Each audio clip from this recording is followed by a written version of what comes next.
Many years ago, as a young philosopher, a graduate of philosophy, I had come to Lagos to begin life. And so I found myself working as a marketing executive with daily independent newspapers, Oba, Ikeja, Lagos, Nigeria. At that time, do you know the worst day of my life? The worst moment of my life happened to be Sunday night, because Sunday night reminds me of tomorrow because I have to go to work. I hate that work. I hated it. It gives me a lot of tension. Hi, my name is Tochi Okafor.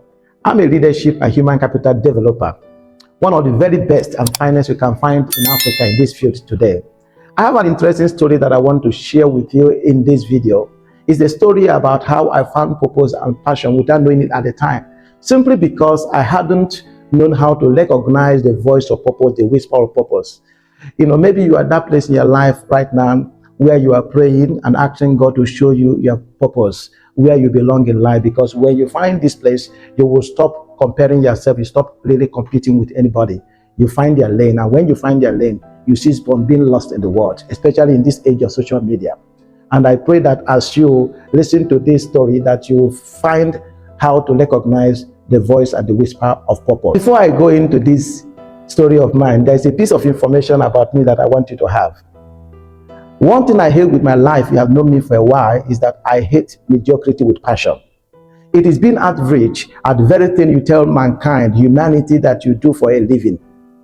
You see, mediocrity is one thing that destroys human potential. It is the number one enemy of human greatness and progress. Mediocrity is the very thing that robs humanity of her best talent and minds. My prayer for you is that you will reject mediocrity. Beware of mediocrity, because it is not good at all. You can really become great at what you do. I believe that you can move from being average to becoming really good at what you do. But being good at what you do is not the destination. It is really moving on to become really great at the very thing that you do, and it's very possible at shortest possible time. I believe that you can be great. I believe that you can do a great job at your job. But it begins from one place, and that place is called purpose. Finding your purpose, finding your path, finding your lane. Because when you find your lane, you will no longer be lost in the sea of mediocrity. Finding your purpose in life is so important. It has been said by many scholars and intellectuals that the most important day of your life is not the day you were born. Rather, it is the day you discover your purpose. Because when you find your purpose, you become excited about life. Life becomes meaningful. Life becomes exciting. You wake up in the morning with expectation, with excitement about the very thing that makes you come alive. You stay late at night working at the very thing that you want to see happen in your life tomorrow. There's no place like finding your purpose. Purpose is everything, because purpose unlocks your potential. Purpose makes your passion come alive. When purpose and potential and passion and preparation interlock, in other words, the intersection of purpose, passion, and preparation is the zone of your greatness. It is zone of your genius. It is zone of your authentic power and authority. It has zone where your value, your visibility, your voice all interlock and find their place. In fact, can I tell you that that is your zone of relevance? Where you are in that zone, nobody can beat you at what you do. It's only people who have found their place, this zone, that can tell you how it feels. Work is no longer work. It becomes an enjoyment. When you find that place, you cease from barely surviving to now thriving. Existence is no longer existence, become an experience. In fact, you are sleeping, you are thinking about your work. You wake up, you are thinking about your work. Everywhere you see how you can make your work better. And it's so easy, because God's desire for everybody is that you find your purpose. And the earlier you find it, the better. When you find your purpose early in life, that is a huge advantage, because now you have enough time to prepare for it, and then you can begin to enjoy the process called life. Now, let me now go to the real story that I have for you today. Many years ago, as a young philosopher, a graduate of philosophy, I had come to Lagos to begin life. And so I found myself working as a marketing executive with daily independent newspapers, Oba, Ikeja, Lagos, Nigeria. At that time, do you know the worst day of my life? The worst moment of my life happened to be Sunday night, because Sunday night reminds me of tomorrow, because I have to go to work. I hate that work. I hated it. It gives me a lot of tension. When I remember that I'm going to see my manager, when I remember that I have to go out there to look for client and do all this marketing, I feel like, is this all there is to life? Why did I go to school in the first place? But do you know my best day? My best day is Friday. Thank God it's Friday. I don't know whether you are part of people who every Friday they are excited. Why? Saturday is not work, Sunday is not work. Unfortunately, by Sunday night, the whole mood will change again. But when you find purpose, this will be the end of it. And so I was at that junction in my life where nothing makes sense to me. Work was not exciting. I hated it. Yet I wanted to have money to live a good life. And so one day I came in contact with this book by name, The 7 Habits of Highly Effective People by Professor Steve Covey of Harvard University.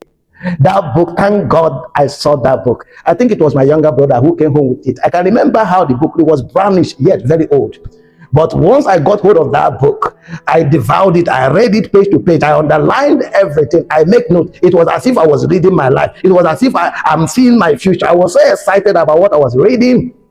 As I was reading that thing, it was as if I found what I'm to be in life. I found what I'm to do in life. In fact, I can't explain this thing in my words. But one thing is clear, that reading that book helped me to discover what I would do with my life. And so I made one critical decision, having read that book.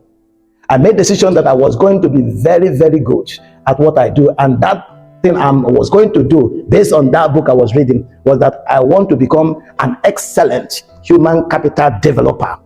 I want to be great at developing human beings. Thank God for the life of Steve Covey. As if by divine providence, few weeks after I read that book, I came in contact with another classic by name Think and Grow Rich by the famous Napoleon Hill. Napoleon Hill was the man that Andrew Carnegie, one of the richest and most powerful of 20th century, he commissioned Napoleon Hill to develop a philosophy that can help any individual to accumulate wealth. And so to achieve this goal, he commissioned Napoleon Hill, gave him contact to about 500 captains of industries in America at the time. The goal was for him to go to these guys, interview them, get their stories, get the secret behind their success, and then sit down, synthesize the entire thing, organize it into a workable philosophy that an individual, regardless of your background, regardless of your handicap, regardless of your limitation, that an individual, should you come in contact with that material, that philosophy, that body of knowledge, that you can accumulate wealth at shortest time possible. And so reading that book taught me something that was to complement the earlier book I read. How? I heard Napoleon Hill say that he spent 25 years preparing for this life mission, organizing this philosophy. 25 years, that was transformational, at the same time challenging. And then I made the second decision of my life that I was going to spend, even if it cost me 20 years, to really prepare for what I was to do, which is to develop human beings. I made up my mind I was going to pay the price, even if it's 25 years, to really become great at this very craft. And let me tell you, ladies and gentlemen, that in the last 20 years, I have spent that in developing knowledge engineering around the subject of excellence, because I discover that excellence is the key to greatness. This is why I have developed some of the finest content you can find in the area of leadership and human capital development. This is the reason why I have developed system in this field. The mission for me is to help individual leaders, institutions, organizations, and businesses to become island of excellence and opportunity in their fields. This is my passion. This is my mission. But before I go further in my message, there's something I need to point out. What Think and Grow Rich taught me. Napoleon Hill, the entire philosophy of Napoleon Hill regarding wealth creation, it can be summarized in few words, and that is, whatever the mind of man can conceive and believe, he can achieve. And that, knowing this, my God, I now knew that whatever vision that I conceive, that I can actualize and accomplish it, on one condition, that I control the only thing that I have absolute control over in life, and that is to control my mind. I know I was in for a great life. And now, having developed these things, I want to invite you to join the race for excellence. I want to invite you to join this race for excellence. If you're already in this race, let me tell you something. You can overtake your rivals and then lead the field and lead your industry. I believe that only the best is good enough for you, for your family, for your client, for your customer, for your audience. And this is what I believe really as my core message. You can never build a first-class organization, a nation, first-class business with second-class human capital.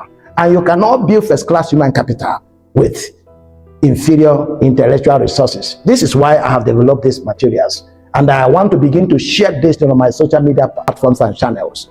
Remember, yesterday's best is no longer good enough for today. And today's best expires at midnight because it will no longer be good enough for tomorrow's challenges. Only the best is good enough. And becoming the really great is a daily pursuit. If your desire is really to become excellent, become an island of opportunity, become the very great at what you do, because becoming really great at what you do begins with desire. Desire is the D1. D1 desire drives you to do what? To seek how you can do that. That leads you to D2 discovery. D2 discovery leads you to what? D3 discipline. D3 discipline leads you to D4 diligence. Diligence D4 leads you to D5 distinction. Distinction is the highest degree of excellence. It is when you become the face of your industry, when you become the oracle of your field. It's when you become someone that others consult, when your life or your business becomes the benchmark of excellence in your field, where you become the reference point. It's when you come into that place of distinction that you now have the right to enter the room called greatness. I wish I had enough time to explain this process, but this is the reason why I'm inviting you again in this video to subscribe to my channels, YouTube, Facebook, Instagram, because I will be sharing regularly the content that I have developed to help you really become good at what you do and become great at what you do. I believe that this is time for Africa and you are part of it. Believe me, it is possible. You can move from just being lost to discovering your purpose, and from there, your journey takes off. And in less than 10 years, you'll find yourself living life at the highest level. I am Tochi Okafor, Africa's Voice of Excellence. Let's do things together in this channel. God bless you.